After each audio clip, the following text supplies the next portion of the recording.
ಪ್ರೀತಿಯ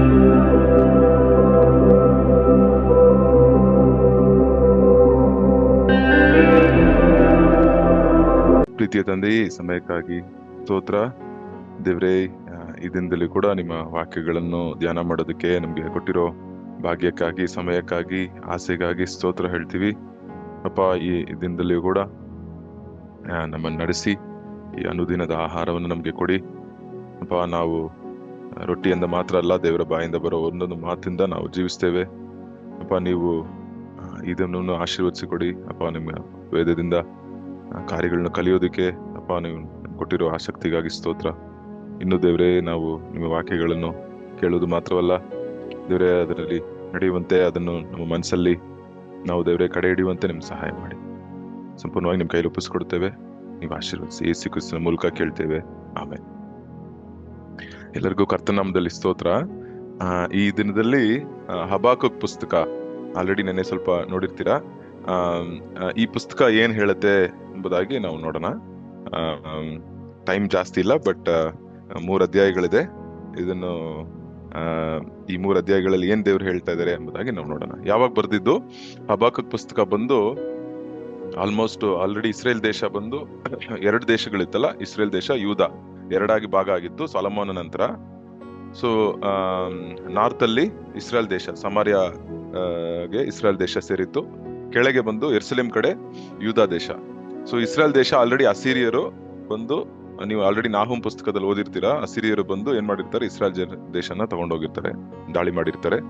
ಅದೇ ರೀತಿಯಲ್ಲಿ ಈಗ ಕೊನೆ ಸಮಯಗಳಲ್ಲಿ ಇನ್ನೇನು ಯೂದ ದೇಶ ಬಂದು, ಬಾಬಿಲೋನ್ ದೇಶದವ್ರು ಬಂದು ಯೂದ ದೇಶನ ಬಂದು ದಾಳಿ ಮಾಡಕ್ ಬರ್ತಾ ಇದ್ದಾರೆ.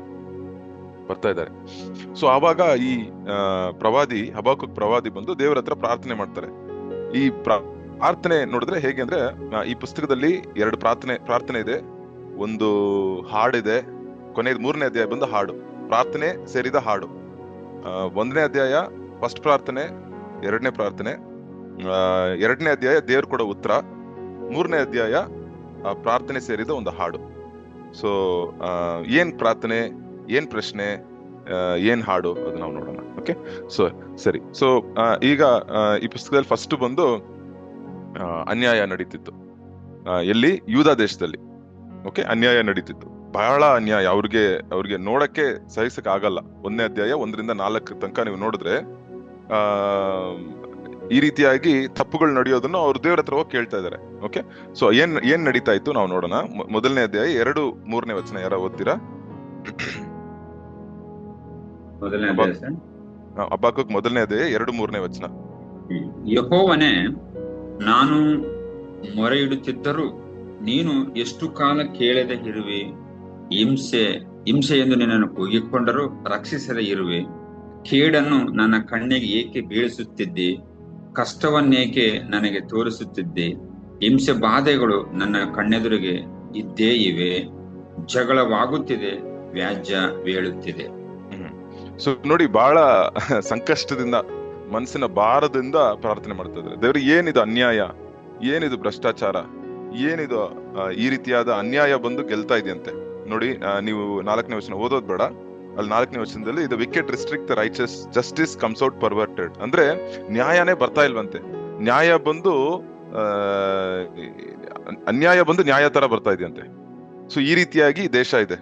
ಈ ದೇಶದಲ್ಲಿ ನಡೆಯೋ ಕಾರ್ಯಗಳೆಲ್ಲ ನೋಡ್ಬಿಟ್ಟು ಅವ್ರಿಗೆ ಮನ್ಸು ತುಂಬಾ ಬೇಜಾರಾಗ್ಬಿಟ್ಟಿದೆ. ದೇವ್ರೆ, ಎಷ್ಟು ದಿನ ನಾನು ಪ್ರಾರ್ಥನೆ ಮಾಡೋದು, ಎಷ್ಟು ದಿನ ನಾವು ಇದೆಲ್ಲ ನೋಡ್ಕೊಂಡು ಕೂತಿರೋದು ದೇವ್ರೆ, ಅನ್ಯಾಯ ಅಂತ. So what do we see what do we do? So ನಾವು ಅನ್ಯಾಯ ಮತ್ತು ಭ್ರಷ್ಟಾಚಾರಗಳನ್ನ ನೋಡುವಾಗ ನಾವು ಏನ್ ಮಾಡ್ತೀವಿ? ನಾವು ಹಬಾಕುಕನಂತೆ ನಮ್ಮ ದೇವ್ರ ಹತ್ರ ನಾವು ಹೋಗ್ಬೇಕು. ಅದೇ ನಂಬರ್ 1. ನಮ್ಮ ಹಬಾಕುಕನಂತೆ ದೇವ್ರ ಹತ್ರ ಹೋಗ್ಬೇಕು. ಸುಮ್ನೆ ಬೇರೆಯವ್ರ ಹತ್ರ ಮಾತಾಡ್ಕೊಂಡು ಇದೆಲ್ಲ ಆದ್ರೆ ನಮ್ಗೆ ಆಗಲ್ಲ. ನಮ್ಗೆ ಅದು ಬಂದು ಪ್ರಾಬ್ಲಮ್, ನಮಗೆ ಇನ್ನ ನೆಗೆಟಿವಿಟಿನೇ ಜಾಸ್ತಿ ಆಗುತ್ತೆ, ಕಹಿತನ ಜಾಸ್ತಿ ಆಗ್ಬಿಡುತ್ತೆ. ಸೊ ನಾವು ನೋಡ್ತೀವಿ ಅನ್ಯಾಯ ನಡೆಯೋದು, ನಾವು ಎಲ್ಲದ್ರಲ್ಲೂ ನೋಡ್ತೀವಿ. ನಾವು ಅದು ನಮ್ಮ ದೇಶದಲ್ಲಿ ಈ ಸಮಯಗಳಲ್ಲಿ ನಾವು ಎಷ್ಟೋ ನೋಡ್ತೀವಲ್ಲ, ಅನ್ಯಾಯಗಳು ನೋಡ್ತೀವಿ. ಪಾಪ ಬಡವರಿಗೆ, ಅವ್ರಿಗೆ ಅವಕಾಶಗಳು ಸಿಗ್ತಾ ಇಲ್ಲ, ಓದೋದ್ರಲ್ಲಿ ಅವಕಾಶ ಸಿಗ್ತಾ ಇಲ್ಲ, ಎಕ್ಸಾಮ್ಗಳಲ್ಲಿ ಅವಕಾಶ ಸಿಗ್ತಾ ಇಲ್ಲ. ಎಕ್ಸಾಮ್ಗಳಲ್ಲಿ ಬರ್ದ್ರೆ, ನಾವು ನ್ಯಾಯವಾಗಿ ಬರ್ದ್ರೆ ನಮ್ಗೆ ನ್ಯಾಯವಾದ ಅಂಕಗಳು ಬರುತ್ತೆ ಎಂಬ ನಂಬಿಕೆನೇ ಇಲ್ಲ. ಸೊ ಈ ರೀತಿಯಾದ ಅನ್ಯಾಯಗಳು ಎಲ್ಲೆಲ್ಲೋ ನಡೀತದೆ. ಯಾಕಂದ್ರೆ ಹಣ ಇರೋನು ಏನೇನೋ ಮಾಡ್ತಾ ಇದ್ದಾನೆ, ಅವ್ನ್ ಮಧ್ಯದಲ್ಲಿ ಹೋಗ್ಬಿಟ್ಟು ಪಾಪ ಲಕ್ಷಾಂತರ ಹುಡುಗರ ಭವಿಷ್ಯವನ್ನು ಬಂದು ಏನೇನೋ ಜನ ಬಂದು ಹಾಳು ಮಾಡ್ತಾ ಇದಾರೆ.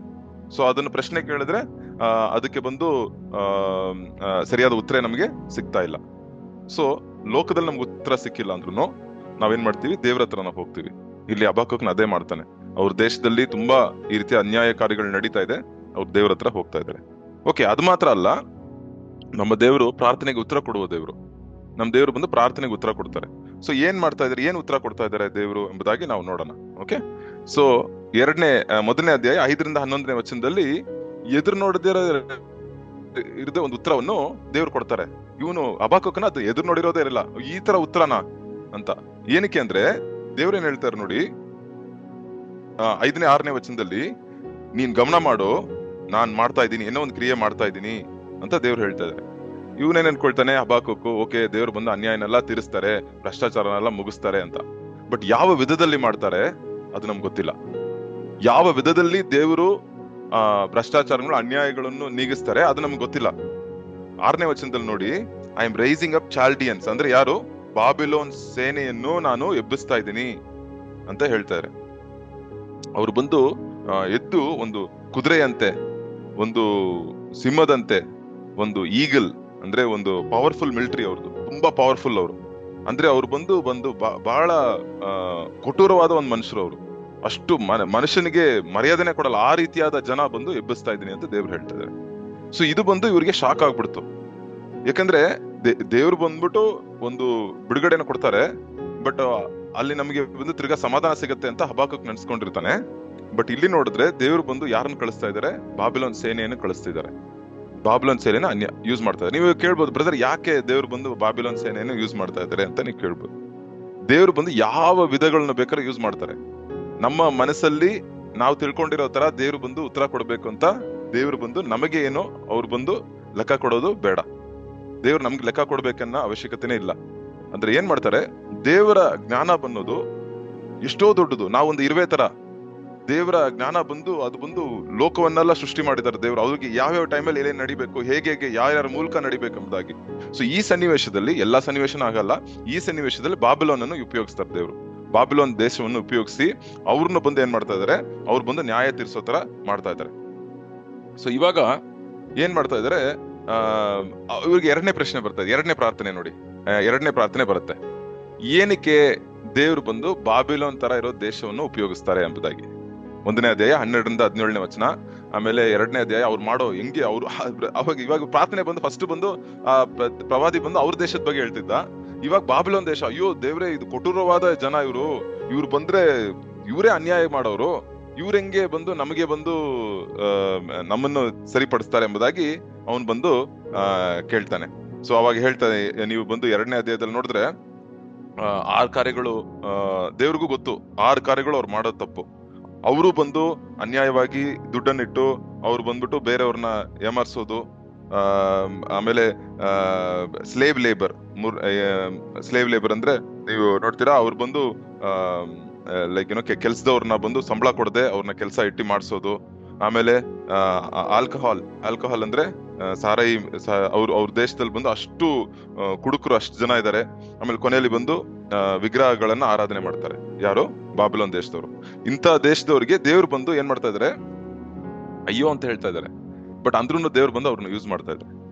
ಓಕೆ, ಸೊ ಆ ಸಮಯಕ್ಕೆ ದೇವ್ರು ಬಂದು ಯಾರನ್ನ ಬೇಕಾದ್ರೆ ಯೂಸ್ ಮಾಡ್ಬೋದು. ಸೊ ನಾವೇನ್ ಮಾಡ್ಬೇಕು, ಅದೇ ಇವತ್ ಪ್ರಶ್ನೆ ಬಂದು ಏನಂದ್ರೆ, ದೇವ್ರು ಬಂದು ಈ ರೀತಿಯಾಗಿ ಯೂದ ದೇಶದಲ್ಲಿ ಈ ತರ ಇದೆ, ನಾವು ದೇವ್ರ ಹತ್ರ ಹೋಗ್ತೀವಿ, ದೇವ್ರು ಹೇಳ್ತಾ ಇದಾರೆ ನಾನು ಬಾಬಿಲೋನ್ ದೇಶ ಸೇನೆಯನ್ನು ಯೂಸ್ ಮಾಡ್ತೀನಿ ಅಂತ. ಬಟ್ ದೇವ್ರಿಗೆ ಗೊತ್ತು ಬಾಬಿಲೋನ್ ಬಂದು ಎಂತ ದೇಶ, ಅದು ಎಂತ ಅವ್ರು ಬಂದು ಎಂತ ತಮ್ಮ ಶಕ್ತಿಯಲ್ಲೇ, ಅವ್ರ ದೇವ್ರ ಶಕ್ತಿನೇ ನಂಬಿಲ್ಲ, ಅವ್ರ ಶಕ್ತಿಯಲ್ಲೇ ಎಲ್ಲ ಮಾಡ್ತಾ ಇದಾರೆ ಅಂತ ದೇವ್ರು ಹೇಳ್ತಾ ಇದಾರೆ.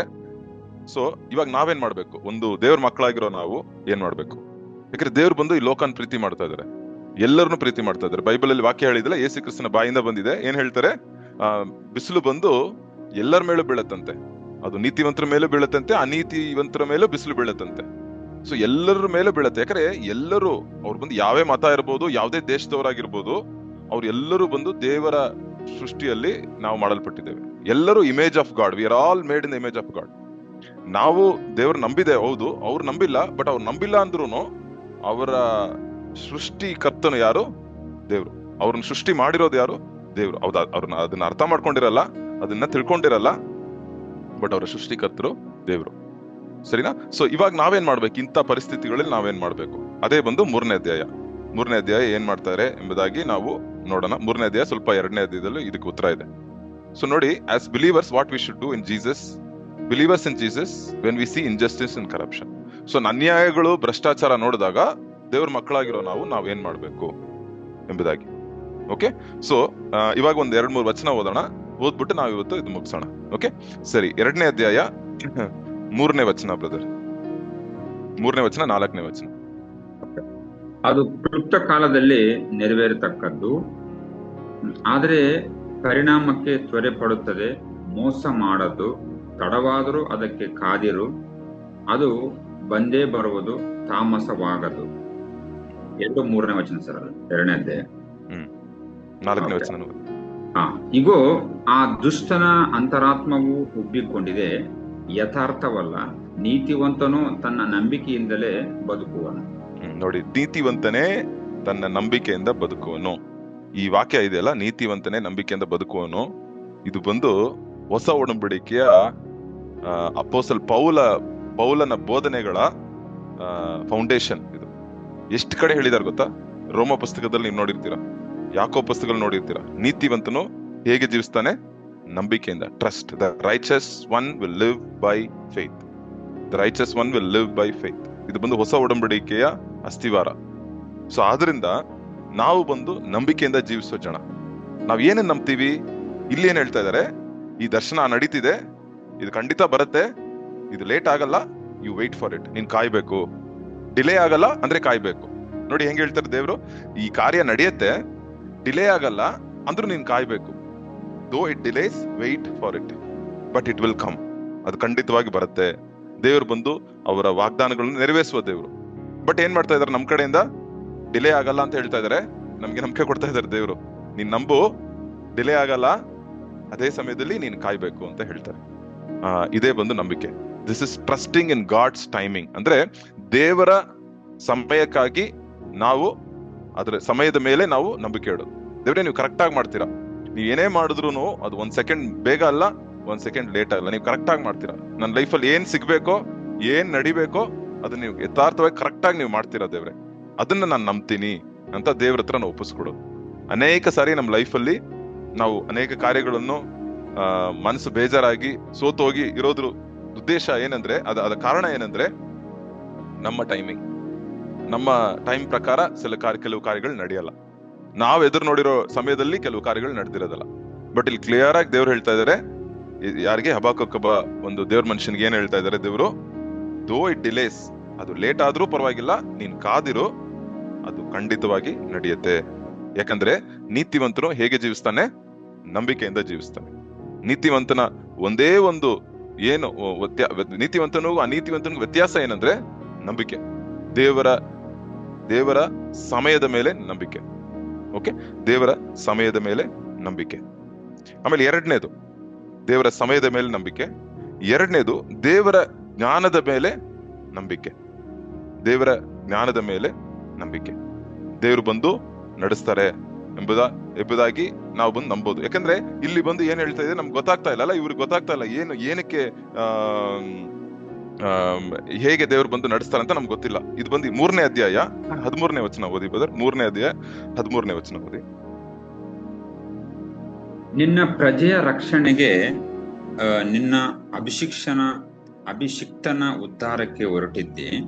ತಲೆಯನ್ನು ಕುತ್ತಿಗೆಯ ಬುಡದವರೆಗೆ ಒಡೆದು ಹಾಕಿದ ಹಾಗೆ ತಳಾದಿಯು ಬಯಲಾಗುವಷ್ಟರ ಮಟ್ಟಿಗೆ ನೀನು ದುಷ್ಟನ ಮನೆಯನ್ನು ಒಡೆದಿದ್ದಿ.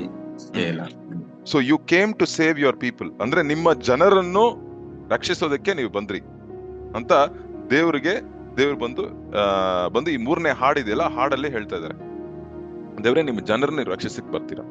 ಸೊ ದೇವ್ರು ಬಂದು ಈ ಲೋಕವನ್ನು ಪ್ರೀತಿಸ್ತಾರೆ, ದೇವ್ರು ಬಂದು ನಮ್ಮನ್ನು ಪ್ರೀತಿಸ್ತಿದ್ದಾರೆ. ಸೊ ಅವ್ರಿಗೆ ಬಂದು ನಾವ್ ಎಷ್ಟು ಈ ಅನ್ಯಾಯಗಳನ್ನ ನೋಡ್ತೀವೋ ದೇವ್ರು ನೋಡಿಲ್ವಾ? ಅದನ್ನು ನೋಡ್ತಾ ಇದ್ದಾರೆ ದೇವ್ರು. ಸೊ ದೇವ್ರೇನ್ ಹೇಳ್ತಾ ಇದಾರೆ, ನನ್ನ ಜ್ಞಾನದ ಮೇಲೆ ನೀನ್ ನಂಬಿಕೆ ಇಡು. ನಿನಕ್ಕಿಂತ ನನ್ನ ಅಪೊಸ್ತಲ ಪೌಲ್ ಬಂದು ರೋಮಪುರದವ್ರಿಗೆ 11ನೇ ಅಧ್ಯಾಯ ತಿರುಗಿಸೋದ್ ಬೇಡ. ಕೊನೆಯಲ್ಲಿ ಅಯ್ಯೋ ದೇವರ ಜ್ಞಾನಕ್ಕೆ, ದೇವರ ಶಕ್ತಿಗೆ, ದೇವರ ಆಲೋಚನೆಗೆ ಅದಕ್ಕೆ ಕೊನೆನೇ ಇಲ್ಲ, ಅದನ್ನ ಯಾರು ನೋಡಕ್ಕಾಗಲ್ಲ. ಸೊ ಅದರಿಂದ ದೇವರ ಜ್ಞಾನದ ಮೇಲೆ ನಾವು ನಂಬಿಕೆ ಇಡೋದು. ಸೊ ದೇವರ ಸಮಯದ ಮೇಲೆ ನಂಬಿಕೆ ಇಡೋದು, ದೇವರ ಜ್ಞಾನದ ಮೇಲೆ ನಂಬಿಕೆ ಇಡೋದು. ಮೂರನೇದಾಗಿ ದೇವರ ಬಲದಲ್ಲಿ ನಂಬಿಕೆ ಇಡೋದು. ಓಕೆ, ಸೊ ಇದು ಒಂದು 3ನೇ ಅಧ್ಯಾಯ 16ನೇ ವಚನ ಓದಿ ಬ್ರದರ್. 3ನೇ ಅಧ್ಯಾಯ 16ನೇ ವಚನ. ಅದು ನನಗೆ ಕೇಳಿಸಲು ನನ್ನ ಹೊಟ್ಟೆಯು ತಳಮಳಗೊಂಡಿತು, ಆ ಶಬ್ದಕ್ಕೆ ನನ್ನ ತುಟಿಗಳು ಅದರಿದವು. ವಿಪತ್ ಕಾಲವು ಜನರನ್ನು ಎದುರಾಯಿಸಿ ಅವರ ಮೇಲೆ ಬೀಳುವಾಗ ನಾನು ಅದನ್ನು ತಾಳ್ಮೆಯಿಂದ ಕಾದಿರಬೇಕೆಂದು ನನಗೆ ತಿಳಿಯಲು ಕ್ಷಯವು ನನ್ನ ಎಲುಬುಗಳಲ್ಲಿ ಸೇರಿತು, ನಾನು ನಿಂತ ಹಾಗೆಯೇ ನಡುಗಿದೆನು. ದೇವರ ಶಕ್ತಿಯ ಮೇಲೆ ನಾವು ನಂಬಬೇಕು, ದೇವರ ಶಕ್ತಿಯ ಮೇಲೆ ನಾವು ನಂಬಿಕೆ ಇಡಬೇಕು. ನಾವು ಸೇವೆ ಮಾಡ್ತಾ ಇದೀವಿ, ಅನೇಕರು ಸೇವಕರಾಗಿದ್ದೀವಿ, ಅನೇಕರು ನಾವು ಬಂದು ಸಭೆಗೆ ಹೋಗ್ತಾ ಇದೀವಿ. ದೇವರ ಶಕ್ತಿಯ ಮೇಲೆ ದಿನ ಬಂದು ನಾವು ನಂಬಿಕೆ ಇಡಬೇಕು. ಸೊ ದೇವರ ಶಕ್ತಿ ಅಂದ್ರೆ ದೇವ್ರು ಹೇಗ್ ಬೇಕಾದ್ರೆ ಮಾಡ್ತಾನೆ. ಇಲ್ಲಿ ನೋಡಿ, ಯಾಕೋಬನ ಹಂಗೆ ಅವ್ನ್ ಬಂದು ಮನ್ಸು ಹಂಗೆ ಬಂದು ಅವನಿಗೆ ಹಂಗೆ ತುಟಿಗಳು ನಡುಗ್ತಾ ಇದೆಯಂತೆ, ಅವನ ಎಲುಬುಗಳು ನಡುಗ್ತಾ ಇದೆಯಂತೆ. ಏನಕ್ಕೆ? ಈ ದೇವರ ಶಕ್ತಿಯನ್ನು ನೋಡುವುದರ ಮೂಲಕ. ಸೊ ಈ ದಿನನೂ ಕೂಡ ಅಷ್ಟೇ, ದೇವರು ತಮ್ಮ ಆತ್ಮದಿಂದ ನಮ್ಮನ್ನು ತುಂಬಿಸಿದ್ದಾರೆ. ಅವರ ಪವರ್ ನಮ್ಮಲ್ಲಿದೆ, ದೇವರ ಪವರ್ ಬಂದು ನಮ್ಮ ಜೀವಿತದಲ್ಲಿ ನಡೀತಾ ಇದೆ. ಸೊ ಆ ಟೈಮಲ್ಲಿ ಬಂದು ದೇವ್ರು ಬಂದು ಕೆಲವು ಲೀಡರ್ಸ್ಗೆ ಮಾತ್ರ ಪರಿಶುದ್ಧಾತ್ಮನ ಪವರ್ನು ಅನುಭವಿಸೋದಕ್ಕೆ ಕೊಟ್ಟಿದ್ದಾರೆ. ಬಟ್ ಇವತ್ತು ನಮಗೆ ಆ ಪರಿಶುದ್ಧಾತ್ಮನ ಪವರ್ನು ನಮಗೆ ಕೊಟ್ಟಿದ್ದಾರೆ, ದೇವರು ನಮ್ಮಲ್ಲಿ ಕ್ರಿಯೆ ಮಾಡ್ತಾ ಇದ್ದಾರೆ. ಸೊ ಅದನ್ನ ನಾವು ನೋಡ್ತಾ ಇದೀವಿ. ಒಂದು ಟೈಮಲ್ಲಿ ನಾವು ಬಂದು ಬಿಡದೇ ಇರೋ ಕಾರ್ಯಗಳನ್ನ ಇವತ್ತು ಬಿಟ್ಟು ಸಮಾಧಾನದಿಂದ, ಬಿಡುಗಡೆಯಿಂದ, ಸಂತೋಷದಿಂದ ಜೀವಿಸ್ತಾ ಇದೀವಿ. ಸೊ ಎಲ್ಲ ಸಂಪೂರ್ಣವಾಗಿ ಎಲ್ಲ ಬಂದು ದೇವರ ಅಧೀನತೆ ಒಳಗೆ ಬಂದಿಲ್ಲ ಇನ್ನ ನಮ್ಮ ಲೈಫಲ್ಲಿ. ಬಟ್ ಅಂದ್ರೆ ಎಷ್ಟೋ ಕಾರ್ಯಗಳು ದೇವರ ಅಧೀನತೆಯಲ್ಲಿ ಬಂದಿದೆ. ಸೊ ಆ ದೇವರ ಪವರ್ಗಾಗಿ ನಾವು ಏನ್ ಮಾಡ್ತೀವಿ? ನಾವು ಸ್ತೋತ್ರ ಹೇಳ್ತೀವಿ, ದೇವರ ಪವರ್ನ ನಾವು ನಂಬ್ತೀವಿ. ಸೊ ಈ ರೀತಿಯಾಗಿ ಅನ್ಯಾಯಗಳು, ಭ್ರಷ್ಟಾಚಾರಗಳು ನಡಿಬೇಕಾದ್ರೆ ಮೊದಲನೇದು ದೇವರ ಸಮಯಕ್ಕಾಗಿ ಕಾದಿರೋದು, ಅದನ್ನ ನಂಬೋದು. ಎರಡನೇದು ದೇವ್ರು ಹೇಗ್ ಬೇಕಾದ್ರೂ ಉಪಯೋಗಿಸ್ತಾರೆ, ಯಾರನ್ನ ಬೇಕಾದ್ರೂ ಉಪಯೋಗಿಸ್ತಾರೆ, ಅವರ ಜ್ಞಾನಕ್ಕೆ ಕೊನೆನೇ ಇಲ್ಲ. ಸೊ ದೇವರ ಜ್ಞಾನವನ್ನು ನಾವು ನಂಬೋದು.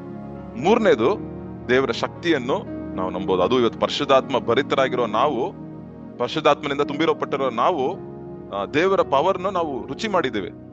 ಎಬ್ರಿಯರ್ 6ನೇ ಅಧ್ಯಾಯದಲ್ಲಿ ಬರೆಯಲ್ಪಟ್ಟಿದೆ, ನೀವು ಆ ಪರಿಶುದ್ಧಾತ್ಮನ power tasted the power of the ages to come. ಅಂದ್ರೆ ಈ ಬರೋ ಕಾಲದ ಪರಲೋಕದ ರಾಜ್ಯದ ಪವರ್ನು ಇವತ್ತೇ ರುಚಿ ಮಾಡಿದೀವಿ ಅಂತೇವೆ ನಾವು. ಪರಲೋಕದಲ್ಲಿ ಇರೋ ಒಂದು ಪವರ್ ಇದೆ ಅಲ್ಲ, ನಮ್ಗೆಲ್ಲ ಒಂದು ಬೇರೆ ಪವರ್ ಒಂದು ಪರಲೋಕ ರಾಜ್ಯದಲ್ಲಿ ನಾವು ಅನುಭವಿಸ್ತೀವಿ, ಬೇರೆ ಇದಕ್ಕಿಂತ 100ರಷ್ಟು ಇರ್ಬೋದು. ಆ ಪವರ್ನು ಇವತ್ತು ರುಚಿ ಮಾಡಿದೀವಂತೆ ನಾವು. ಸೊ ದೇವರ ಸಮಯ, ದೇವರ ಜ್ಞಾನ, ದೇವರ ಶಕ್ತಿ, ಅದ್ರ ಮೇಲೆ ನಾವು ನಂಬಿಕೆ ಇಡಬೇಕು. ಅದು ಮಾತ್ರ ಅಲ್ಲ, ಅದನ್ನ ರುಚಿ ಮಾಡ್ತಾ ಇದೀವಿ. ಓಕೆ, ಕೊನೆಯದಾಗಿ ಈ ರೀತಿಯಾಗಿ ಇರೋದ್ರಿಂದ ಕೊನೆಯದಾಗಿ ಏನ್ ಮಾಡ್ತಾ ಇದಾರೆ ನೋಡಿ, ಒಂದು ಸಂತೋಷವಾಗಿ ಒಂದು ಕಾರ್ಯವನ್ನು ಅವ್ರು ಹೇಳ್ಬಿಟ್ಟು ಈ ಅಧ್ಯಾಯನ ಮುಗಿಸ್ತಾ ಇದೆ. ಇದೆಲ್ಲರಿಗೂ ಗೊತ್ತಿರೋ ವಚನ. ಸೊ ನಾವು ಓದೋಣ 18ರಿಂದ 19 ಬದರ್. ಈ 3 ವಚನಗಳನ್ನು ಓದಿ ಈ ದಿನದ ಧ್ಯಾನವನ್ನು ಮುಗಿಸೋಣ. ಓಕೆ. ಅಂಜೂರವು ಚಿಗುರದಿದ್ದರೂ, ದ್ರಾಕ್ಷಾಲತೆಗಳಲ್ಲಿ ಹಣ್ಣು ಸಿಕ್ಕದಿದ್ದರೂ, ಎಣ್ಣೆ ಮರಗಳ ಉತ್ಪತ್ತಿಯು ಶೂನ್ಯವಾದರೂ, ಹೊಲಗದ್ದೆಗಳು ಆಹಾರವನ್ನು ಕೊಡದೆ ಹೋದರೂ, ಹಿಂಡು ಹಟ್ಟಿಯೊಳಗಿಂದ ನಾಶವಾದರೂ, ಮಂದೆಯು ಕೊಟ್ಟಿಗೆಗಳೊಳಗೆ ಇಲ್ಲದಿದ್ದರೂ, ನಾನು ಯೆಹೋವನಲ್ಲಿ ಉಲ್ಲಾಸಿಸುವೆನು, ನನ್ನ ರಕ್ಷಕನಾದ ದೇವರಲ್ಲಿ ಆನಂದಿಸುವೆನು. ಕರ್ತನಾದ ಯೆಹೋವನೇ ನನ್ನ ಬಲ, ಆತ ನನ್ನ ಕಾಲನ್ನು ಜಿಂಕೆಯ ಕಾಲಿನಂತೆ ಚುರುಕು ಮಾಡಿ ನನ್ನ ಉನ್ನತ ಪ್ರದೇಶಗಳಲ್ಲಿ ನನ್ನನ್ನು ನಡೆಸುತ್ತಾನೆ. ಪ್ರಧಾನ ಕೀರ್ತನ. ಸೊ ನೋಡಿ, ಕೊನೆಗೆ ಏನ್ ಹೇಳ್ತಾ ಇದಾರೆ ಅಂದ್ರೆ, ಸಂತೋಷಕರವಾಗಿ ಈ ಹಾಡನ್ನು ಹೇಳಿ ಅವರು ಬಂದು ಇದನ್ನು ಮುಗಿಸ್ತಾ ಇದ್ದಾರೆ. ದೇವ್ರ ಮೇಲೆ ಒಂದು ನಂಬಿಕೆಯನ್ನಿಟ್ಟು ಏನೇ ಆದ್ರೂ ಪರವಾಗಿಲ್ಲ, ಅಂಜೂರದ ಗಿಡದಲ್ಲಿ ಇದಿಲ್ಲ, ಫಲ ಇಲ್ಲ, ದ್ರಾಕ್ಷಿ ಬಳ್ಳಿ ಒಲಿವ ಮರದಲ್ಲಿ ಬಂದು ಅದು ಫಲ ಇಲ್ಲ, ಊಟ ಕೊಡ್ತಾ ಇಲ್ಲ, ಕುರಿಗಳು ಅದು ಬಂದು ಕಾಣದೆ ಹೋಗ್ಬಿಡ್ತು, ಅನ್ಯಾಯದಿಂದ ಎತ್ಕೊಂಡು ಹೋಗ್ಬಿಟ್ಟಿದ್ರ ಏನೋ. ಬಟ್ ಏನ್ ಮಾಡ್ತಾನೆ? I will celebrate in the lord. ನಾನು ಕರ್ತನಲ್ಲಿ ಉಲ್ಲಾಸಿಸ್ತೇನೆ, ನನ್ನ ರಕ್ಷಕ ಆಗಿರೋ ದೇವರಲ್ಲಿ ನಾನು ಸಂತೋಷ ಪಡ್ತೇನೆ. ಅವರೇ ನನ್ನ ಬಲ, ಅವರು ನನ್ನ ಕಾಳುಗಳನ್ನು ಜಿಂಕೆ ಕಾಲಂತೆ ಮಾಡ್ತಾರೆ. ನನಗೆ ಮೇಲೆ ಬೆಟ್ಟದ ಮೇಲೆ ಹೋಗಿ ನಿಲ್ಲುವಂತೆ ದೇವರು ಬಂದು ನನಗೆ ಸಹಾಯ ಮಾಡ್ತಾರೆ. ಅವ್ರು ನನ್ನ ನಡೆಯೋದಿಕ್ಕೆ, ಬೆಟ್ಟದ ಮೇಲೆ ಹೋಗಿ ನಡ್ಕೊಂಡು ನಿಂತ್ಕೊಳ್ಳೋದಿಕ್ಕೆ ಶಕ್ತಿ ಕೊಡ್ತಾರೆ ದೇವರು ಎಂಬುದಾಗಿ ಅವರು ಹೇಳ್ತಾರೆ. ಎಷ್ಟು ಒಂದು ನಂಬಿಕೆಯ ಒಂದು ಕೊನೆಯಲ್ಲಿ ಒಂದು ನಂಬಿಗಸ್ತಿಕೆಯ ಒಂದು ನೀತಿವಂತನ ನಂಬಿಕೆಯಿಂದ ಜೀವಿಸ್ತಾನಂತ ಹೇಳ್ತೀವಲ್ಲ, ಆ ನೀತಿವಂತನ ಹೃದಯದಲ್ಲಿ ಎಷ್ಟು ಒಂದು ಆನಂದ, ಎಷ್ಟು ಒಂದು ಸಂತೋಷ, ಎಷ್ಟು ದೇವರ ಬಲ ಎಷ್ಟು ಬಂದು ಒಂದು ನಂಬಿಕೆ ದೇವ್ರ ಮೇಲೆ. ಸೊ ಈ ರೀತಿಯಾದ ಕಾರ್ಯಗಳು ನಾವು ನೋಡಿದಾಗ ಬೇಸರ ಆಗ್ಬಿಡ್ತೀವಿ ಲೋಕದಲ್ಲಿ, ಏನಕ್ಕೆ ಈ ತರ ನಡೀತಾ ಇದೆ. ಯೇಸು ಕ್ರಿಸ್ತನ ವಿಶ್ವಾಸಿಸೋರಿಗೆ ಯಾವತ್ತೂ ಎದುರಿರುತ್ತಾರೆ, ನಮಗೆ ಎದುರಿಸ್ತಾರೆ, ಎಲ್ಲದರಲ್ಲೂ ನಮಗೆ ಅವ್ರು ತೋರಿಸ್ತಾರೆ, ಅಪೋಸಿಷನ್ ತೋರಿಸ್ತಾರೆ ಜನ, ನಮಗೆ ಸಂಕಟಗಳು ಉಂಟಾಗತ್ತೆ. ಬಟ್ ನಾವು ಯಾರ ಬಲದಲ್ಲಿದ್ದೀವಿ? The Lord my God is my strength. ದೇವರು ನನ್ನ ಬಲವಾಗಿದ್ದಾರೆ, ದೇವರು ನನ್ನ ಶಕ್ತಿಯಾಗಿದ್ದಾರೆ, ದೇವರು ನನಗೆ ಜಿಂಕೆ ಕಾಲಂತೆ ಮಾಡ್ತಾರೆ. ದೇವರು ಜಿಂಕೆ ಕಾಲಂತೆ ಮಾಡಿದಾಗ ನಾನು ಬಂದು ಬೆಟ್ಟದ ಮೇಲೆ ಉತ್ತರಗಳಲ್ಲಿ ಹೋಗಿ ನಿಲ್ಲೋದಕ್ಕೆ ದೇವ್ರು ನನಗೆ ಸಹಾಯ ಮಾಡ್ತಾರೆ.